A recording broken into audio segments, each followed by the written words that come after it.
ನಾವು ರಾಯಚೂರಿನಲ್ಲಿ ಬೆಳಕು ಹೊಳಪು ಅಂತ ಕಾರ್ಯಕ್ರಮ ಮಾಡ್ತಾ ಇದ್ದೀವಿ. ಡಾಕ್ಟರ್ ಬಾಬಾ ಸಾಹೇಬ್ ಅಂಬೇಡ್ಕರ್ ಅವರ ವಿಸ್ತಾರವಾಗಿರುವಂಥ ಬದುಕನ್ನು ಸಮಾಜಕ್ಕೆ ಮತ್ತೊಮ್ಮೆ ಇನ್ನೊಮ್ಮೆ ಎಷ್ಟು ಬಾರಿ ಪರಿಚಯ ಮಾಡಿಸಿದರೂ ಕಡಿಮೆ, ಅದನ್ನು ಮತ್ತೊಮ್ಮೆ ಪರಿಚಯ ಮಾಡಿಸುವಂಥ ನಾವು ಕೂಡ ಜೊತೆಯಲ್ಲಿ ತಿಳ್ಕೊಳ್ಳುವಂಥ ಪ್ರಯತ್ನ ಮಾಡ್ತಿದ್ವಿ. ಬೇರೆ ಬೇರೆ ಕಡೆಗಳಿಂದ ವಿದ್ವಾಂಸರು ಇವತ್ತಿಲ್ಲಿ ಬಂದಿದ್ದಾರೆ. ಇಲ್ಲಿನ ಸಮಾಜದ ಪ್ರಮುಖರನ್ನು ಸೇರಿಸಿಕೊಂಡು ಅವ್ರ ಜೊತೆ ಬಾಬಾ ಸಾಹೇಬರ ಕುರಿತಂತೆ ಚರ್ಚೆ ನಡೆಸ್ತಾ ಇದ್ದೀವಿ. ಮೈಸೂರಿನಲ್ಲಿ ಶುರುವಾದಂಥ ಈ ಕಾರ್ಯಕ್ರಮ ರಾಜ್ಯದ ಎಲ್ಲ ಕಡೆಗಳಿಗೂ ವಿಸ್ತಾರ ಮಾಡಬೇಕು ಅಂತ ನಮ್ಮದೊಂದು ಪ್ರಯತ್ನ ಇದೆ. ಆ ನಿಟ್ಟಿನಲ್ಲಿ ಇವತ್ತು ರಾಯಚೂರಿನಲ್ಲಿ ನಡೀತಿದೆ. ಒಳ್ಳೆಯ ಪ್ರತಿಕ್ರಿಯೆ ಇದೆ. ಸಮಾಜದ ಕೆಲವು ಪ್ರಮುಖರನ್ನ ಗಣ್ಯರನ್ನ ನಾವೇನು ಆಹ್ವಾನಿಸಿದ್ವಿ, ಅವರೆಲ್ಲರೂ ಬಂದು ಬಾಬಾ ಸಾಹೇಬರ ಚಿಂತನೆಗಳಿಗೆ ಕಿವಿ ಆಗ್ತಾ ಇದ್ದಾರೆ. ಇಲ್ಲಿ ಚರ್ಚೆ ಕೂಡ ಇರುತ್ತೆ. ಬಾಬಾ ಸಾಹೇಬರ ಕುರಿತಂತೆ ಅನೇಕ ಪ್ರಶ್ನೆಗಳನ್ನು ಕೇಳಲಾಗುತ್ತೆ. ಆ ಪ್ರಶ್ನೆಗಳಿಗೆ ಭಿನ್ನ ಭಿನ್ನರು ಬಂದಿರುವಂಥ ಅತಿಥಿಗಳು ಮತ್ತು ಬಂದಿರುವಂಥ ಜನರಲ್ಲೂ ಕೂಡ ಅನೇಕರು ಉತ್ತರ ಕೊಡುವಂಥ ಪರಿಸ್ಥಿತಿ ಇರುತ್ತೆ. ಒಟ್ಟಾರೆ ಬಾಬಾ ಸಾಹೇಬ ಅನ್ನುವಂಥ ಆ ಒಂದು ಅಮೃತವನ್ನು ಸಮಾಜಕ್ಕೆ ಹಂಚುವಂಥ ಒಂದು ಪುಟ್ಟ ಪ್ರಯತ್ನವನ್ನು ನಾವು ಮಾಡ್ತಿದ್ದೀವಿ. ಸರ್, ಒಂದು ವಿಚಾರ ಪ್ರಸ್ತಾಪ ಮಾಡಿದ್ವಿ. ಬಾಬಾ ಸಾಹೇಬರು ಯಾರು ಒಬ್ಬರು ಐದು ವ್ಯಕ್ತಿಗಳಿಗೆ ಸೀಮಿತವಾಗಿಲ್ಲ, ಭಾರತೀಯರಿಗೆ ಸೀಮಿತವಾಗಿದ್ದಾರೆ ಅನ್ನೋದು ಇದೇ ವಿಚಾರ ಕಳೆದ ಬಾರಿ ಸಂಸತ್ನಲ್ಲೂ ಕೂಡ ಚರ್ಚೆ ಆಗಿತ್ತು. ಭಾರಿ ಅಮಿತ್ ಶಾ ಅವರ ವಿರೋಧ ವ್ಯಕ್ತವಾಗಿತ್ತು. ಆ ಬಗ್ಗೆ ಏನಿದೆ? ಅಫ್ಕೋರ್ಸ್ ಬಾಬಾ ಸಾಹೇಬರು ಎಲ್ರಿಗೂ ಸೇರಿದವರು, ಯಾರು ಒಬ್ಬರಿಗೆ ಸೇರಿದವರು ಅಂತ ಯಾರೂ ಹೇಳಬಾರ್ದು. ನಾನು ಬರೀ ಬಾಬಾ ಸಾಹೇಬರ ಬಗ್ಗೆ ಮಾತನಾಡೋದಿಲ್ಲ. ನೀವು ನನಗೆ ಕೇಳೋದಾದರೆ ವಿವೇಕಾನಂದರು ಎಲ್ರಿಗೆ ಸೇರಿದವರು, ಬಸವಣ್ಣವ್ರು ಎಲ್ರಿಗೆ ಸೇರಿದವರು. ಅವರು ಯಾವುದೇ ಒಂದು ಸಮುದಾಯದ ಒಂದು ಸಮಾಜದ ನಾಯಕರಷ್ಟೇ ಅಲ್ಲ, ಎಲ್ಲರೂ ಕೂಡ ಅವರನ್ನು ತಮ್ಮ ನಾಯಕರು ಅಂತ ಒಪ್ಪಿಕೊಳ್ಬೇಕಾಗಿರುವಂಥದ್ದು ಮತ್ತು ಒಪ್ಪಿಕೊಂಡಿದ್ದಾರೆ ಕೂಡ ಈ ದೇಶ. ಅದನ್ನು ವಿಸ್ತಾರ ಮಾಡಬೇಕಾಗಿರುವಂಥ ಜವಾಬ್ದಾರಿ ನಮ್ಮೆಲ್ಲರ ಹೆಗಲ ಮೇಲಿದೆ ಅಂತ ನಾನು ಭಾವಿಸ್ತೇನೆ.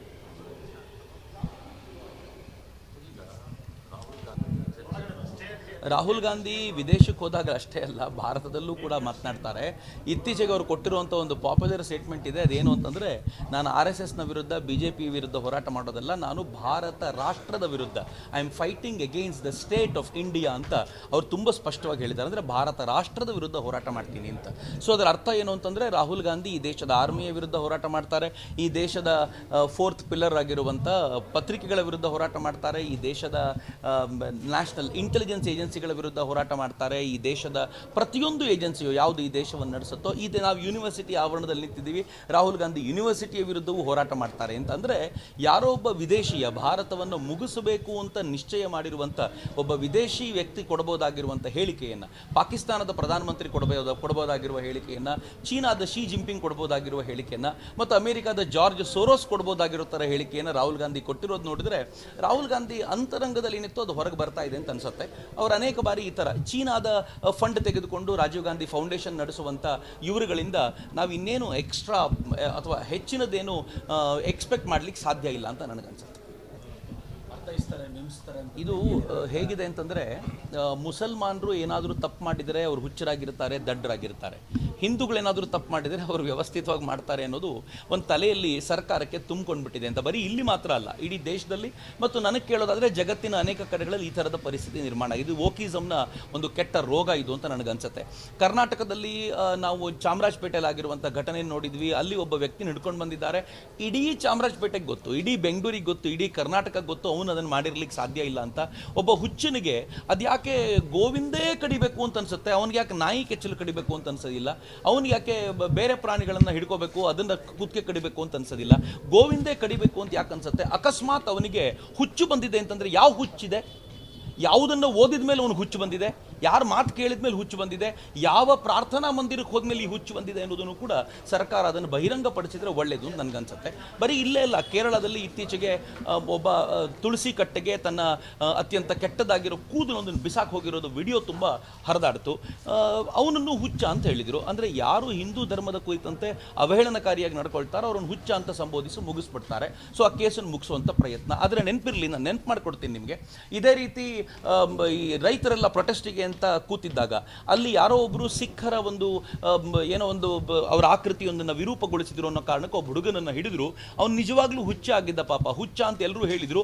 ಅವ್ನು ಹುಚ್ಚ ಅಂತ ಗೊತ್ತಾದ ಮೇಲೂ ಬಡದು ಕೊಂದು ಬಿಸಾಕ್ಬಿಟ್ರು. ಅವ್ನು ಅತ್ಯಂತ ಕೆಟ್ಟದ್ದಾಗಿರುವಂಥ ಕರಾಳವಾಗಿರುವಂಥ ಕೊಲೆ ಆಗಿತ್ತು ಅದು. ಅಂದರೆ ನಿಮ್ಮ ಮತ ಪಂಥಗಳಿಗೆ ಹುಚ್ಚರು ತೊಂದರೆ ಕೊಟ್ಟರು ಅವರನ್ನು ಮರ್ಡರ್ ಮಾಡ್ತೀರಾ, ಆದರೆ ಹಿಂದೂ ಧರ್ಮಕ್ಕೆ, ಹಿಂದೂ ಧರ್ಮದ ಆರಾಧ್ಯ ವಿಚಾರಗಳಿಗೆ ಯಾರಾದರೂ ತೊಂದರೆ ಕೊಟ್ಟಾಗ ನೀವು ಅವ್ರನ್ನ ಹುಚ್ಚರು ಅಂತ ಕರೆದು ಮುಚ್ಚಿಡುವಂಥ ಪ್ರಯತ್ನ ಮಾಡ್ತೀರಾ. ಫೈನಪ್ಪ, ಇದು ಹಿಂದೂಗಳು ದೇವರು ಅಂತ ಕರೀತಾರೆ, ದೇವರು ಅಂತ ಪೂಜಿಸ್ತಾರೆ, ಅದರ ಕೆಚ್ಚಲು ಕಡ್ದಿದ್ದಾರೆ ಅನ್ನೋ ಕಾರಣಕ್ಕೆ ನೀವು ಬೇಜಾರು ಮಾಡ್ಕೊಳ್ತಾ ಇರ್ಬೋದು. ಆದರೆ ಒಂದು ಪ್ರಾಣಿ ಯಾವ ಪ್ರಾಣಿಯ ಹಾಲನ್ನು ಕುಡಿದು ನಾವೆಲ್ಲ ಬೆಳೆದಿದ್ದೀವೋ ಅದರ ಕೆಚ್ಚಲು ಕೊಯ್ಯುವಂಥ ಮನುಷ್ಯನನ್ನು ನೀವು ಸಮರ್ಥಿಸ್ಕೊಳ್ತೀರಾ, ಅವನನ್ನು ಹುಚ್ಚ ಅನ್ನೋ ಕಾರಣಕ್ಕೋಸ್ಕರ ಮಾಡಿದ ಕೆಲಸವನ್ನು ಒಪ್ಕೊಳ್ತೀರಾ ಅಂತಂದರೆ ನಿಮ್ಮ ಮನಸ್ಥಿತಿಯನ್ನು ನೀವುಗಳು ಕನ್ನಡಿಯಲ್ಲಿ ವಾಪಸ್ ನೋಡ್ಕೋಬೇಕು ಅಂತ ಅಷ್ಟೇ ನಾನು ಸರ್ಕಾರಕ್ಕೆ ಹೇಳಿ ಇಚ್ಛೆ ಸರ್. ಏನು ಉದ್ದೇಶ ಇರ್ಬೋದು ಸರ್ ಈ ಕೆಚ್ಚಲು ಕೊಯ್ದು ಯಾವ ರೀತಿಯಾಗಿ ಒಂದು ಬಿಂಬಿಸಬಹುದು ಅಂತ? ಅಲ್ಲ, ನಾನು ಅದನ್ನೇ ಹೇಳಿದ್ನಲ್ಲ, ಯಾವ ಪುಸ್ತಕವನ್ನು ಓದಿದ್ದಾರೆ, ಯಾವ ಪ್ರಾರ್ಥನಾ ಮಂದಿರಕ್ಕೆ ಹೋಗಿದ್ದಾರೆ, ಯಾರ ಮಾತನ್ನು ಕೇಳಿದ್ದಾರೆ ಅನ್ನೋದನ್ನು ನೀವು ಕೂಲಂಕುಷವಾಗಿ ಅದನ್ನು ವಿಚಾರಿಸಿ ನೋಡ್ಲಿಕ್ಕೆ ಶುರು ಮಾಡಿದರೆ ಅವಾಗ ಗೊತ್ತಾಗುತ್ತೆ ಉದ್ದೇಶ ಏನಿದೆ ಅಂತ.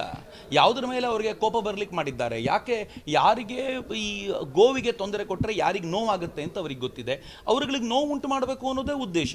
ನೀವು ಮಹಾಕುಂಭಮೇಳ ನಡೀತಾ ಇರಬೇಕಾದ್ರೆ ಅಲ್ಲಿಗೆ ಹೋಗ್ತೀರಾ, ಕುಂಭಮೇಳ ಅನ್ನೋದು ಬೋಗಸ್ ಅಂತ ಹೇಳುವಂಥ ಪ್ರಯತ್ನ ಮಾಡ್ತೀರಾ, ಕುಂಭಮೇಳದಲ್ಲಿ ನೀವೇನಾದರೂ ತೊಂದರೆ ಕೊಡುವಂಥ ಪ್ರಯತ್ನ ಮಾಡ್ತೀರಾ.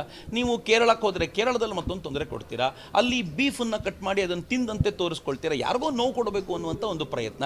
ಇದು ಮತ್ತೊಬ್ಬರಿಗೆ ನೋವು ಕೊಡಬೇಕು ಅನ್ನುವಂಥ ಪ್ರಯತ್ನವೇ ಹೊರತು ಇದು ಸಮಾಜವನ್ನು ಸುಂದರವಾಗಿ ಒಂದು ಒಳ್ಳೆಯ ಸಮಾಜವಾಗಿ ತೆಗೆದುಕೊಂಡು ಹೋಗುವ ಪ್ರಯತ್ನ ಅಲ್ಲ ಅಂತ ನನಗನ್ಸುತ್ತೆ. ಸೊ ಅಷ್ಟೇ ಉದ್ದೇಶ. ಅಂಬೇಡ್ಕರ್ ಮಾನವತಾವಾದಿ. ಅಂಬೇಡ್ಕರ್ ಎಲ್ಲ ವಿಚಾರಗಳ ಕುರಿತಂತೆ ಮಾತನಾಡಿದ್ದಾರೆ ಮತ್ತು ಮಾನವೀಯತೆಯ ನೆಲೆಕಟ್ಟಿನಲ್ಲಿ ಅವರು ಸಾಕಷ್ಟು ಸಂದರ್ಭಗಳಲ್ಲಿ ಅನೇಕ ಚರ್ಚೆಗಳನ್ನು ಮಾಡಿದ್ದಾರೆ. ಅಂಬೇಡ್ಕರ್ರ ಉದ್ದೇಶ ಇದ್ದಿದ್ದು ಒಂದೇ ಒಂದು ಏನು ಅಂತಂದರೆ ಹಿಂದೂ ಸಮಾಜದಲ್ಲಿರುವಂಥ ಈ ಅಸಮಾನತೆ ಪೂರ್ಣ ತೊಲಗಿ ಪ್ರತಿಯೊಬ್ಬರು ಸಮಾನರಾಗಬೇಕು ಅಂತ ಮನಸ್ಥಿತಿ ಇತ್ತು. ಈ ದೃಷ್ಟಿಯಿಂದ ಅಂಬೇಡ್ಕರ್ನ ನಾನು ಯಾವತ್ತು ಮಾಸ್ ಡಿಸ್ರಪ್ಟರ್ ಅಂತ ಕರಿತೀನಿ. ಅವರೊಂದು ಬುಡಸಹಿತ ಅಲುಗಾಡಿಸುವಂಥ ಒಂದು ಪ್ರವೃತ್ತಿ ಇತ್ತಲ್ಲ ಅಂಬೇಡ್ಕರ್ದು, ಅವರು ಎಲ್ಲವನ್ನೂ ಮಾಡಿದ್ದಾರೆ. ಅಂಬೇಡ್ಕರ್ ಬುಡಸಹಿತ ಹಿಂದೂ ಸಮಾಜವನ್ನು ಅಲುಗಾಡಿಸಿದ್ದಾರೆ. We are proud of it. ನಾವು ಅದನ್ನು ತಿದ್ದುಕೊಂಡಿದ್ದೀವಿ. ಅಂಬೇಡ್ಕರ್ ಬಂದು ಹೋದ್ರು ಅನ್ನೋ ಕಾರಣಕ್ಕೋಸ್ಕರ ಉಪನಿಷತ್ ಕಾಲದಲ್ಲಿ ಏನು ಒಂದು ದೊಡ್ಡ ತಿದ್ದುವಿಕೆಯ ಪ್ರಕ್ರಿಯೆ ಶುರುವಾಗಿತ್ತೋ ಅದಕ್ಕೊಂದು ಸೂಕ್ತವಾಗಿರುವಂಥ ಸ್ವರೂಪವನ್ನು ಅಂತಿಮ ಹಂತದಲ್ಲಿ ಕೊಟ್ಟವರು ಅಂಬೇಡ್ಕರ್ ಅಂತ ನಾನು ಬಹಳ ಹೆಮ್ಮೆಯಿಂದ ಇವತ್ತು ಹೇಳ್ಕೊಳ್ತೀನಿ. ಅಂಬೇಡ್ಕರ್ ಕಾಂಗ್ರೆಸ್ಸನ್ನು ಡಿಸ್ರಪ್ಟ್ ಮಾಡಿದರು, ಎಷ್ಟು ಬೈದಿದ್ದಾರೆ ಕಾಂಗ್ರೆಸ್ಸನ್ನು. ಅಂಬೇಡ್ಕರ್ ಕಮ್ಯುನಿಸ್ಟನ್ನು ಡಿಸ್ರಪ್ಟ್ ಮಾಡಿದರು, ಸಿಕ್ಕಾಪಟ್ಟೆ ಬೈದಿದ್ದಾರೆ. ಯಾವ ಕಾರಣಕ್ಕೂ ಕಮ್ಯುನಿಸ್ಟ್ ಜೊತೆ ಹೋಗಬೇಡಿ ಅಂತ ಅಂಬೇಡ್ಕರ್ ಹೇಳಿದರು. ನೀವು ಸ್ವಾಭಿಮಾನ ಕಳ್ಕೊಂಡ್ರೆ ಮಾತ್ರ ಕಾಂಗ್ರೆಸ್ಸಿಗೆ ಹೋಗಬೇಕು ಅಂತ ಅಂಬೇಡ್ಕರ್ ಹೇಳಿದರು. ಅಂಬೇಡ್ಕರ್ ಎಲ್ಲ ವಿಚಾರಗಳ ಬಗ್ಗೆ ಮಾತನಾಡ್ತಾರೆ, ಯಾಕಂದರೆ ಅವರು ಆಳ ವಿಸ್ತಾರವಾಗಿರುವಂಥ ಅಧ್ಯಯನ ಹಂಗಿತ್ತು. ಹೀಗಾಗಿ ಅಂಬೇಡ್ಕರ್ ಈ ವಿಚಾರಗಳನ್ನು ಮಾತನಾಡಿದ್ದಾರೆ, ನಾವು ಅದನ್ನು ತಿಳ್ಕೊಳ್ಬೇಕಾದಂಥ ಅಗತ್ಯ ಇದೆ. ಡೆಫಿನೆಟ್ಲಿ ಅಂಬೇಡ್ಕರ್ ಬರೀ ಮುಸಲ್ಮಾನರು ಈ ಥರ ಅಂತಲ್ಲ. ಅಂಬೇಡ್ಕರ್ ಏನು ಹೇಳಿದರು ಅಂತಂದರೆ, ಅಂಬೇಡ್ಕರ್ ಥಾಟ್ಸ್ ಆನ್ ಪಾಕಿಸ್ತಾನ್ ಪುಸ್ತಕದಲ್ಲಿ ತುಂಬ ಸ್ಪಷ್ಟವಾಗಿ ಹೇಳ್ತಾರೆ, ನೀವು ಮುಸಲ್ಮಾನರಿಗೆ ಪ್ರತ್ಯೇಕ ರಾಷ್ಟ್ರ ಕೊಡಬೇಕು. ಯಾಕೆ ಕೊಡಬೇಕು ಅಂತಂದರೆ ಶತ್ರುಗಳನ್ನು ನೀವು ಹೊರಗಿಟ್ಕೊಂಡು ಕಾದಾಟ ಮಾಡ್ತಿರೋ, ಜೊತೆಲಿ ಇಟ್ಕೊಂಡು ಕಾದಾಟ ಮಾಡ್ತಿರೋ ನೀವೇ ನೋಡಿ ಅಂತ ಅಂಬೇಡ್ಕರ್ ಒಂದೇ ಮಾತಲ್ಲಿ ಹೇಳಿ ಮುಗಿಸಿದ್ರು. ಅವತ್ತು ನಮ್ಮಲ್ಲಿ ಅನೇಕರಿಗೆ ಅರ್ಥ ಆಗಲಿಲ್ಲ. ಗಾಂಧಿ ಪ್ರಭೃತಿಗಳಿಗೆ, ಗಾಂಧಿ ನೆಹರು ಪ್ರಣೀತ ಅವತ್ತಿನ ಸರ್ಕಾರಗಳಿಗೆ ಅದು ಅರ್ಥ ಆಗಿರಲಿಲ್ಲ. ಬಟ್ ಇವತ್ತು ಎಲ್ರಿಗೂ ಗೊತ್ತಾಗ್ತಾ ಇದೆ. ಅವತ್ತು ನಾವು ಕೊಟ್ಟಂಥ 9% ಉಳಿಸ್ಕೊಂಡಿದ್ದವರು ಯಾರು ಪಾಕಿಸ್ತಾನ ಬೇಕು ಅಂತ ವೋಟ್ ಮಾಡಿದ್ರು ಅವರು ಕೂಡ ಇಲ್ಲೇ ಉಳ್ಕೊಂಡಿದ್ರು. ಇವತ್ತು ಅವರು ಯಾವ ಥರದ ಒಂದು ಥ್ರೆಟ್ ಟು ದ ಸ್ಟೇಟ್ ಆಗಿದ್ದಾರೆ ಅಂತ ಇವತ್ತು ನಮ್ಗೆ ಅರ್ಥ ಆಗ್ತಾ ಇದೆ. ಬಹುತೇಕರು ಹಾಗೆ ಆಗುವಂಥ ದೃಷ್ಟಿಕೋನ ಇದೆ. ಅಂಬೇಡ್ಕರ್ ಆ ಕಾರಣಕ್ಕೋಸ್ಕರ ನಮ್ಗೆ ಯಾವಾಗಲೂ ಅನ್ಸೋದು ದೂರದೃಷ್ಟಿ ಇದ್ದಂಥ ಮನುಷ್ಯರು. ಅವ್ರು ಹೇಳಿರುವಂಥ ಪ್ರತಿಯೊಂದು ಮಾತನ್ನು ನಾವು ರಿವಿಸಿಟ್ ಮಾಡಬೇಕಾಗಿದೆ. ನೋಡಿದರೆ ಗೊತ್ತಾಗುತ್ತೆ ಅವ್ರು ಹೇಳಿರುವಂಥ ಆ ಮಾತುಗಳು ಎಷ್ಟು ಸತ್ಯ ಅಂತ. ಮುಸಲ್ಮಾನರದು ಇದು ಇವತ್ತಿಂದಲ್ಲ, ಅವ್ರದ್ದು ಒಂದೇ ಒಂದು ಯಾವತ್ತೂ ಇದೆ. ಅದು ಪ್ರಾಫೆಟ್ ಮೊಹಮ್ಮದ್ರು ಇರುವ ಕಾಲದಿಂದಲೂ ಕೂಡ ಸಂಖ್ಯೆಯನ್ನು ಜಾಸ್ತಿ ಮಾಡ್ತಾ ಹೋಗ್ತಾರೆ. ಸಂಖ್ಯೆ ಜಾಸ್ತಿ ಮಾಡಿಸೋದಕ್ಕೆ ಅವರು ಮತಾಂತರವನ್ನು ಬಳಸ್ಕೊಂಡಿದ್ದಾರೆ. ಅವರು ಕತ್ತಿಯನ್ನು ತೋರಿಸಿ ಸಂಖ್ಯೆಯನ್ನು ಜಾಸ್ತಿ ಮಾಡಿದ್ದಾರೆ. ಈಗಂತೂ ಅನ್ಯ ಮತದ ಹೆಣ್ಣು ಮಕ್ಕಳನ್ನು ಕರ್ಕೊಂಡೋಗಿ ಅವರನ್ನು ಮದುವೆ ಆಗೋದ್ರ ಮೂಲಕ ಅಲ್ಲಿನ ಸಂಖ್ಯೆಯನ್ನು ಜಾಸ್ತಿ ಮಾಡಿಸುವಂಥ ಪ್ರಯತ್ನ ಮಾಡ್ತಾರೆ. ಇನ್ನೂ ಒಂದು ಹೆಜ್ಜೆ ಮುಂದೆ ಹೋಗಿ ರೋಹಿಂಗಾಗಳನ್ನು ಬಾಂಗ್ಲಾದೇಶದಿಂದ ಬಂದ ಮುಸಲ್ಮಾನರನ್ನ ಒಳಗೆ ಬಿಟ್ಕೊಳ್ತಿದ್ದಾರೆ. ಕೋಟ್ಯಂತರ ಜನ. ಭಾರತದಲ್ಲಿ ಹೆಚ್ಚು ಕಡಿಮೆ 8 ರಿಂದ 10 ಕೋಟಿ ಬಾಂಗ್ಲಾ ಮುಸಲ್ಮಾನರಿದ್ದಾರೆ ಅಂತ ಬಾಂಗ್ಲಾದೇಶಿಯರೇ ಹೇಳ್ತಾರೆ. ಎಲ್ಲ ನಂಬರ್ಗಳನ್ನು ಒಪ್ಲಿಕ್ಕೆ ಆಗದೆ ಹೋದರೂ ಇಷ್ಟು ದೊಡ್ಡ ಸಂಖ್ಯೆಯಲ್ಲಿ ಅವರೆಲ್ಲರೂ ಇದ್ದಾರೆ. ಈ ಸಂಖ್ಯೆಯನ್ನು ಜಾಸ್ತಿ ಮಾಡುವಂಥ ಈ ಪ್ರಯತ್ನ ಇದೆಯಲ್ಲ, ಈ ಪ್ರಯತ್ನದ ಮೂಲಕ ಸ್ಟೇಟನ್ನು ಕಂಟ್ರೋಲಿಗೆ ತೆಗೆದುಕೊಳ್ಬೇಕು ಅನ್ನೋದು ಅವ್ರ ಉದ್ದೇಶ ಅಷ್ಟೇ. ನೀವು ನೋಡಿ, ಈಗೊಂದು 20%, 22% ಇರ್ಬೋದು. 22% ಇರುವಾಗಲೇ ಅವ್ರು ಹೇಗೆ ಮಾಡ್ತಿದ್ದಾರೆ ಅಂತಂದರೆ, ಕರೋನಾ ಕಾಲಕ್ಕೆ ನಾವೆಲ್ಲ ಮಾಸ್ಕ್ ಹಾಕ್ಕೊಂಡು ಮನೆಯಲ್ಲಿ ಯಾರಿಗೂ ತೊಂದರೆ ಆಗದಂತೆ ಕೂತಿದ್ರೆ ಅವ್ರು ಮಸೀದಿಗೆ ಹೋಗಿ ಪ್ರಾರ್ಥನೆ ಮಾಡ್ತೀವಿ ಅಂತ ಹೇಳ್ತಾರೆ. ಸಾಮಾಜಿಕವಾಗಿ ಎಲ್ರಿಗೂ ತೊಂದರೆ ಆಗುತ್ತೆ ಎಂದಾಗಲೂ ಕೂಡ ಅದನ್ನು ಕಾಪಾಡಬೇಕು, ಇಡೀ ಸಮಾಜವನ್ನು ಉಳಿಸಬೇಕು ಎನ್ನುವಂಥ ವಿಶಾಲ ಮನೋಭಾವದ ಮಂದಿಯವರಲ್ಲ. ಹೀಗಾಗಿ ನನಗನ್ಸುತ್ತೆ ಆ ಸಂಖ್ಯೆಯನ್ನು ಹೆಚ್ಚು ಮಾಡೋದ್ರ ಮೂಲಕ ಒಂದಿನ ಕರ್ನಾಟಕವನ್ನು ಕಂಟ್ರೋಲಿಗೆ ತೆಗೆದುಕೋಬೇಕು ಅಂತ. ಒಂದಿನ ಏನು ಈ ಕಾಂಗ್ರೆಸ್ ಸರ್ಕಾರ ಅವ್ರ ಕಂಟ್ರೋಲಲ್ಲಿ ಇದೆ ಅಂತ ನಾನೇನಾದರೂ ಹೇಳಿದ್ರೆ ಅವ್ರು ಆಶ್ಚರ್ಯ ಪಡಬೇಕಾಗಿಲ್ಲ. ಯಾಕೆಂದರೆ ಸರ್ಕಾರವೇ ಹೇಳಿದೆ ಇದು ಅಲ್ಲಾಹನ ಕೃಪೆಯಿಂದ ಬಂದಿರುವಂಥ ಸರ್ಕಾರ ಅಂತ. ಸರ್ಕಾರನೇ ಒಪ್ಕೊಂಡ ಮೇಲೆ 70 ಲಕ್ಷದ ನಂಬರ್ನ ಪ್ರಭಾವ ಏನಿದೆ ಅಂತ ಅರ್ಥ ಆಗುತ್ತೆ ಅಂತ ನನಗನ್ಸುತ್ತೆ.